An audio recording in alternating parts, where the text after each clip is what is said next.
మోడీ అన్న దాంట్లో పాయింట్ ఉంది. రాష్ట్ర బీజేపీలో ముఠా తగాదాలు ఉన్నాయని ఇది నేను అనేక సార్లు చెప్పాను.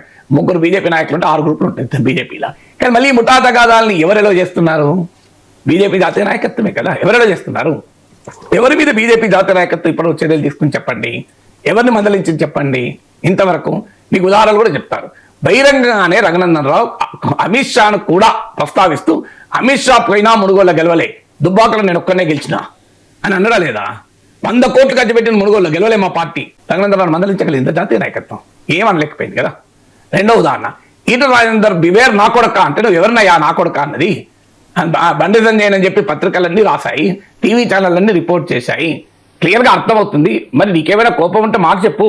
ఇలా బివేర్ నా కొడక అని ఓపెన్గా బండి సంజయ్ తిడితే కేంద్ర హోంశాఖ కేంద్ర మంత్రిని మీకు పార్టీకి ఏం గౌరవం వస్తుందని అడిగిందా?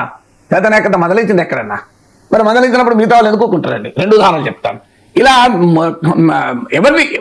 ఎవరిని మందలించింది చెప్పండి. ఎవరిని మందలించకుండా మీకు బీజేపీ జాతీయ నాయకత్వం అనుసరిస్తుంటే రాజాసింగ్ పైననోమో అసలు హిందుత్వవాదమో కాస్త క్రమశిక్షణ గీత దాటిందంటే ఆయననోమో పక్కబడిద్ది. పార్టీలు ఇతర పార్టీలు చచ్చిన వాళ్ళనోమో వాళ్ళు ఏం చేసినా వాళ్ళ గురించి వాళ్ళు అనే ధైర్యం లేదా? మరి బీజేపీ జాతీయ నాయకత్వం ఈ రకమైన వైఖరి అనుసరిస్తే రాష్ట్రంలో ఎట్లా కలుగుతుంది? అంటే నీ పార్టీలో ఉన్న సిద్ధాంతానికి కట్టుబడి ఉన్న అసలు హిందుత్వవాది రాజాసింగ్ నోమో క్రమశిక్షణ రాహిత్యం. మరి బహిరంగంగానే పార్టీలో ముఠా తగాదాలు ముందు పెట్టిన వాళ్ళ క్రమశిక్షణ రాహిత్యం కాదా?